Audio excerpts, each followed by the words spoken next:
Tu sais que c'est mauvais, mais tu y retournes, encore. Et le pire, c'est que tu le savais avant même de le faire. Si tu t'es déjà dit « Ok, cette fois j'arrête », puis 2 jours après tu replonges, j'ai une bonne nouvelle. Ce n'est pas forcément un manque de volonté. C'est souvent un mécanisme très bien rodé. Bienvenue sur Psycho du quotidien. Aujourd'hui, pourquoi on s'attache aux mauvaises habitudes et comment casser le cycle. Imagine ton cerveau comme un GPS. Il ne cherche pas la meilleure route, il cherche la route la plus rapide pour arriver à « je me sens mieux maintenant ». Et une habitude, c'est exactement ça, un raccourci automatique. En psychologie, on peut le résumer en 3 blocs. Déclencheur, routine, récompense. Le déclencheur, c'est le signal de départ. Ça peut être une émotion, une heure précise, un lieu, une situation. La routine, c'est l'action automatique. Scroll, grignotage, cigarette, procrastination, achat impulsif. Chacun sa version. Et la récompense, c'est ce que ton cerveau vient chercher. Et attention, ce n'est pas forcément du plaisir. Souvent, la récompense, c'est de l'apaisement, de la distraction, un sentiment de contrôle ou juste une pause, une coupure, une mini-anesthésie mentale. Ton cerveau ne se dit pas « je vais ruiner ma soirée ». Il se dit « je veux que ce malaise s'arrête tout de suite ». Et comme ça marche à court terme, il apprend très vite. 3 exemples ultra courants. 1. Tu stresses, tu scrolles, petite anesthésie mentale. Tu ouvres ton téléphone pour souffler. En vrai, tu cherches une sortie de secours émotionnel. Tu n'es pas accro au contenu, tu es accro à la coupure. 2. Fatigue, sucre, énergie immédiate.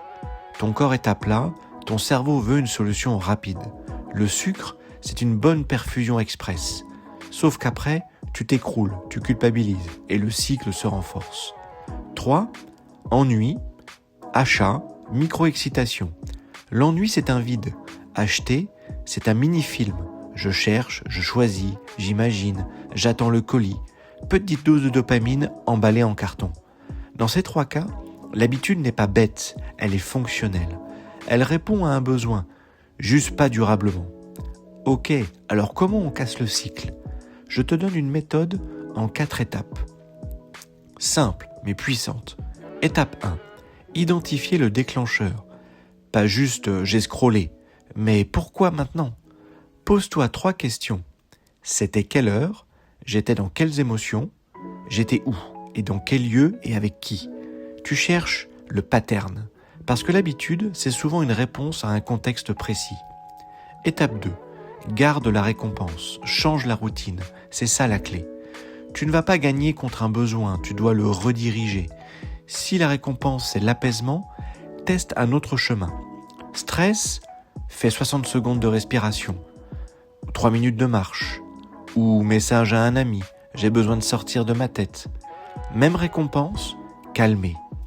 Nouvelle routine, mais moins coûteuse. Étape 3. Réduis la friction de la bonne routine. Ton cerveau adore ce qui est facile, donc rends la bonne option facile par design. Prépare à l'avance les chaussures prêtes près de la porte, la bouteille d'eau déjà sur le bureau, le snack sain, visible, mais le snack piège plus loin, moins accessible. Tu ne deviens pas discipliné. Tu construis un environnement qui te pousse dans le bon sens. Étape 4. Si rechute, analyse, ne culpabilise pas. La culpabilité entretient le cycle parce qu'elle rajoute une émotion négative qui appelle une habitude d'anesthésie. À la place, pose-toi une question neutre. Qu'est-ce qui a déclenché ? Et tu ajustes, comme un scientifique, pas comme un juge. Conclusion. Tes mauvaises habitudes ne sont pas la preuve que tu es faible. Elles sont souvent la preuve que ton cerveau essaie de t'aider avec un outil pas adapté.